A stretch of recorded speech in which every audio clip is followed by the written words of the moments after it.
Hey everybody, it's Tom, and I wanted to come to you this week to discuss some dimensions of dialectical materialism, taking some inspiration for that topic from the essay that I mentioned in the video I did a little over a week ago. Just really almost just a gloss on Rosa Luxemburg's Reform or Revolution. It's a widely accessible, available essay, and as I exhorted that you read it then, I exhort you to read it again. So it's really worth the examination. And the crux of that essay is the proposition that reform efforts, however laudable they may be in their own right, can really only attain vitality if they are connected to a broader, ultimately revolutionary vision. Absent that linkage, they devolve into mere accommodation to the present system, to the present status quo.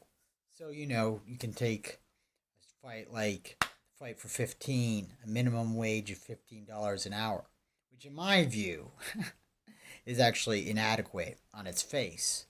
Because even at $15 an hour after taxes, what kind of life can you live on that? You can live a life like that, but it's a life on the margin. A true living wage probably is going to be approaching something more like $25 or $30 an hour.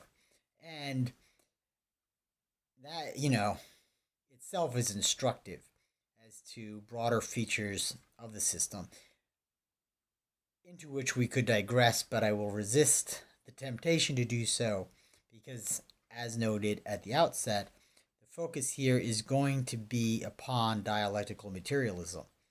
Because in her essay, Rosa Luxemburg, who is arguing against members of the socialist community at that time, who wanted to take a more reformist tact toward operating against or within capitalism. People like Edward Bernstein, who proffered that working within that system, it would be possible to transform it.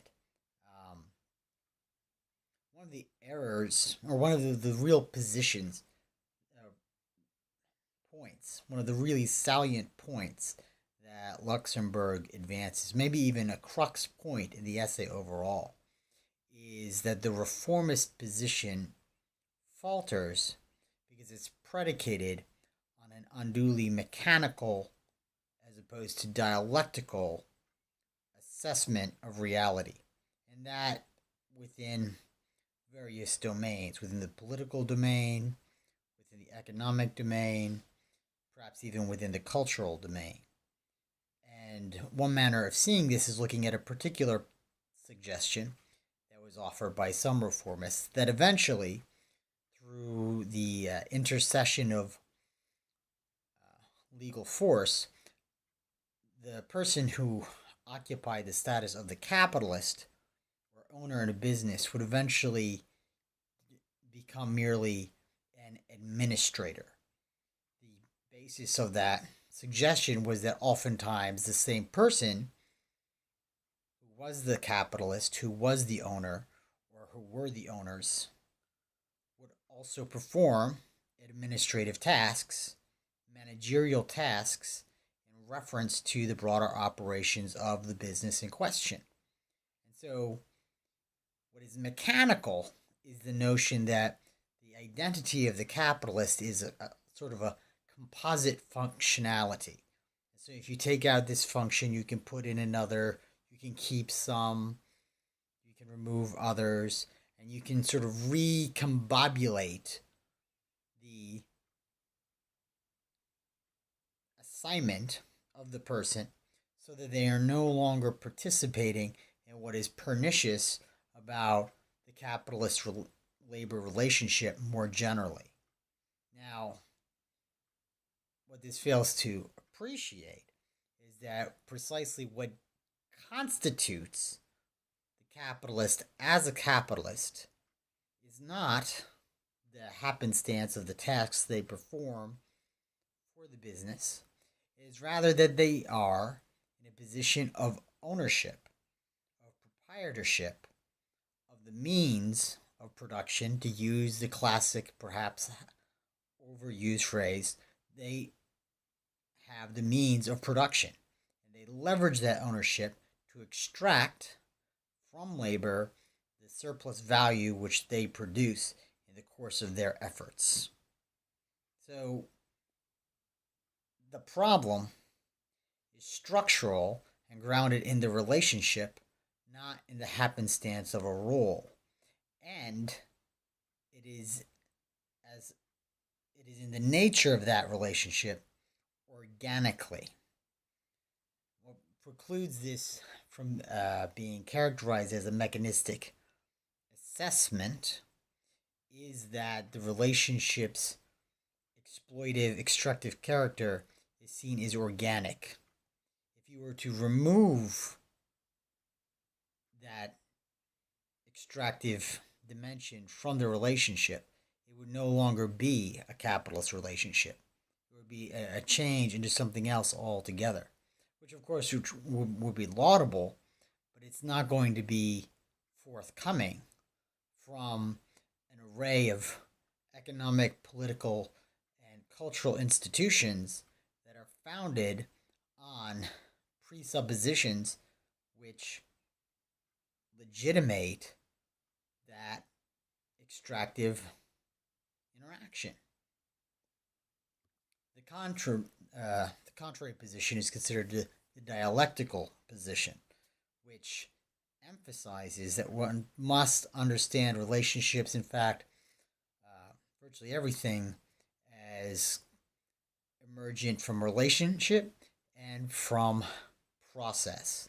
And the focus on relationship and process as the denominating terms of reality, as opposed to functions and particles, is what actually creates a paradigm amenable to genuine transformation. Because the mechanical worldview against which it's constituted presumes, if you like, a static universe, and a universe which is constituted atomically, sort of interchangeably, like Eli Whitney's muskets, about which many of us learned in high school as a remarkable innovation that was part of the Industrial Revolution. A perhaps more benign example or analogy would be with Lego bricks. Reality is built up by Lego bricks. Well, it actually doesn't work like that. The universe doesn't work like that, even though we thought that it did under the auspices of Newtonian mechanics. But with the ascendancy of general relativity and the force of quantum mechanics and so forth, even the merely physical sciences are going to reject a stringently mechanical worldview. So much then is seen in terms of how the reformist position in many of its propositions is actually implicitly a mechanistic position, and so one whose accounting of reality is divergent from reality. As I sort of implicitly noted, then, and almost explicitly noted, I'm offering, in accord with dialectical materialism, that the denomination of reality is process and relationship, not particle and function. You can still use those conceptual tools, but you have to subordinate that usage within this more fluid vantage point. Now, by way of providing a slightly more formal exposition of the theoretical basis of dialectical materialism, I'm going to try and sketch here how it's often presented. And how it's often presented is as an expression of three underwriting principles, one of which, the first of which actually is often sketched as trifold in its own right, sometimes referred to as the Law of Strife, Interpenetration, and the unity of opposites. The basis, so that's the first principle, threefold: the Law of Strife, Interpenetration, and the unity of opposites. It takes inspiration from kind of Hegelian criticism of the ancient account of what is dialectical. The ancient account is very closely wedded with the vision of the Platonic dialogues and of Aristotle's accounting, for example, in his rhetoric, and also through his logic, which is founded on three axioms: the law of identity, A equals A, that what something is what it is, the law of non-contradiction, or A can not also be not A. So that which something is not, it is not. A does not equal not A. And the law of the excluded middle, which you might put as that which something has, it has; that which it has not, it has not. So, for a given entity X, if it displays property A, it can also not be said of that entity that it fails to exhibit property A. So, those are the fundaments, not simply though of Aristotelian logic, but still play a role in contemporary modern logic, which has a decidedly different complexion. Nonetheless, Hegel and Marx, and they're actually before Hegel, you can cite people who are also critical of an undue fidelity to those seemingly obvious axioms, most notably Heraclitus, the pre-Socratic thinker. They said, whoa, hold your horses. Now, all those principles have a kind of force and advantage within a limited domain, they also suffer from a severe limitation. They're ultimately, as Hegel more or less put it, sterile, or they bring you to a kind of cul-de-sac. So when you bring these principles together and rely on them in the consideration of ideas and how those ideas interact, to ultimately exclude those ideas through logical processes and argumentations, such as the reductio ad absurdum, reduction to absurdity, where contradiction is invoked to justify the dismissal of certain premises or concepts. Well, the problem is that then where are you? You are where you began. It's sort of a non-starter. The Hegelian tact was to suggest that this is a superficial and ultimately inadequate reading of the negation which one witnesses in a reductio ad absurdum. In fact, that negation is not empty of content. It has a kind of particularity which is instructive. The negation actually indicates an organic relationship between the terms which are exhibiting the contradiction. So though even on the surface, there's a mutual exclusion of those terms, being and not being, the fact that they manifest this conflict indicates that their opposition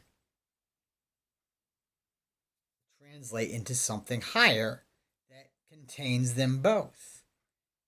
In the case of being versus not being, what Hegel offered is that the category of becoming, change, dynamism, is what encompasses the tension between presence and absence. There also sort of what also brings to mind the paradoxes of Zeno, right? Like the paradox of the arrow. If at any given point in time, the arrow is at one point in space, then how can that arrow proceed from that point in space to another point in space? Related, if you're going to get to the door over there, you have to get halfway to that door. If you're going to get halfway to that door, you still have halfway to go. So how are you ever going to get to the door? The latter paradox is a little bit equivocal, but still fun, and maybe in a slightly more accessible way points to the deeper problematic revealed by the first paradox of Zeno that I cited. In any event, the law of strife, interpenetration, and the unity of opposites is basically the articulation that in counterpoint to the surface suggestion of the three axioms of classical logic. Ideas which are in tension with each other have an intimate relationship which points to yet further ideas, higher ideas, which encompass them in a broader fashion. Or perhaps it may be better to say a higher perspective which encompasses them in a broader fashion. Now, for Marx and for the dialectical materialist, this isn't just a matter of ideas and playing with concepts. It's a matter that this relationality amongst ideas that are often seen as opposing one another, is an index of how reality itself operates. And so, reality itself is marked by paradox and dynamism, which is actually quite exciting depending on how you gloss it. The other thing that emerges is that a situation that at one level seems oppressive can actually carry within it the seeds of a more exciting and ultimately emancipatory reality. And so you look at capitalism, well, it's sticky wicket. But what's exciting about capitalism, according to Marxism, is that it, by hook and by crook, it unleashed a productive capacity that furnishes a material abundance that can be leveraged, in theory, to create a society where class division is no longer maintained by dint of using the narrative of scarcity. In fact, the vision is a society without class. Full stop.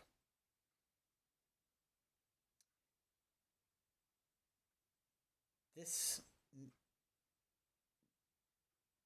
is exciting and also reflects or is a thought of consideration which allows us to exhibit the two other principles upon which dialectical materialism is said to be founded.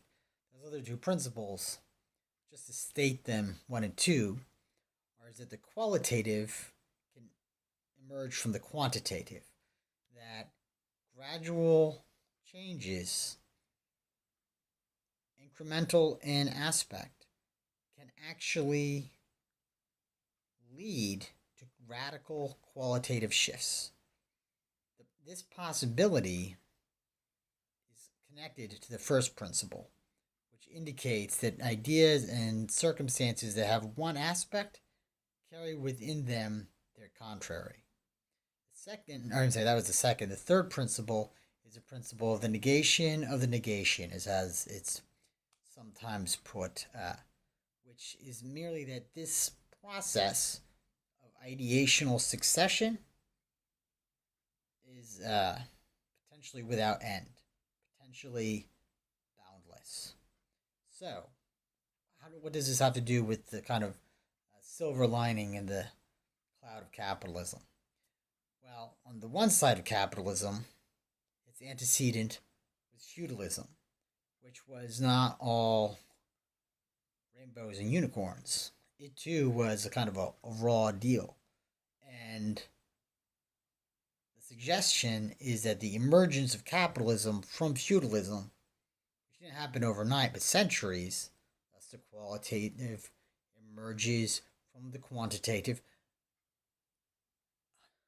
actually indicates that at a moment, the capitalist order was an emancipatory order, as opposed to, as it seems to stand at present, an oppressive one. Now, what's exciting is that due to the productive abundance that we have won from capitalism, and really this is sort of the orthodox Marxian rendering, more or less, from which one can differ, and indeed I would qualify this myself in various ways, but we have but due to that productive capacity and the material abundance which has emerged, we have a situation where it's possible to build upon capitalism an even superior situation, which is the vision of socialism. More radically than socialism, communism. Well, that's the classic phrasing that socialism is an intermediate stage where you still have vestiges of the capitalist order, at parts of the state, parts of the market, and so on and so forth. But under communism, those vestiges are sort of dissolved altogether. What's beyond communism, who's to say? Because as we noted, the process is an unbounded one. Now, and so much then you have these three generic principles: the law of strife, unity of opposition, interpenetration of concept. That's one. Quality emerging from quantities, two, and three. The negation of the negation, the negation of the negation. The process is ultimately unended. These three principles, which are kind of elicited from or derived from a criticism of classical logic that we hear first in Hegel, but then is employed differently in Marx, who says that the problem with Hegel is that he's sort of an idealist, which is meant in a technical sense, and it's true. Hegel was an idealist. He believed in the power of the idea or reason to move history, rather than the notion that history as a set of material processes is what drives ideas. There's actually a reciprocity there and space for disagreement. But in any event, Marx took the other side of the coin as his own position, believing that it was the material processes which are the real driving element. Ideas have a role to play, but it's subordinate, governed again by the sort of reciprocity there. And you can get in some, amusing, fun back and forths about, the questions implicit in that exchange. But that's where you get the materialist and dialectical materialist. But that dialectical materialist position is what's sort of founding. Those three abstract principles then create this sort of rendering of capitalism as part of a broader historical process or set of historical processes which can be read optimistically. Of course, that optimism has to be ratified by our engagement in historical reality, which is the present reality. So it's not just dilettantism. It's not just some academic theorization. It's a way of viewing the world that can fuel powerful optimism. It's an optimism grounded in a deep realism. And, to try and draw the circle back to where we began, where, I said, look, we had to check this essay out, Luxemburg's Reform or Revolution, which indicates how reformist efforts, whether that be for a better wage, better working conditions, etc., they need to be grounded in a vision that brings us beyond mere reform to a different social order altogether. Bringing us back, the basis for that view is ultimately, and she was specifically a dialectical materialist. Okay, now, in my view, whether you become a dialectical idealist or dialectical materialist, it's almost a matter of taste. Heavens forfend, but that's sort of how I see the matter. But the key thing is that the vision is dialectical, and by appreciating through, for instance, the three principles that I outlined, that the real denominators are process and relationship rather than function and particle, you see that a better world is possible and that we can realize that world. And that's what's exciting about exploring alternative ways in which to see the landscape in front of us. And I'm coming up on 30 minutes, man. I thought I just, gloss for 10. But, once I get going, choo-choo. So, this has been Tom talking about dialectical materialism. Thanks, Rosa Luxemburg. And I guess I'll let you go for now, and I'll catch you guys on the flip. Of course, please feel free to like and subscribe if that's your fancy, share, comment, all that jazz. I'll talk to you guys on the other side. Have a good night.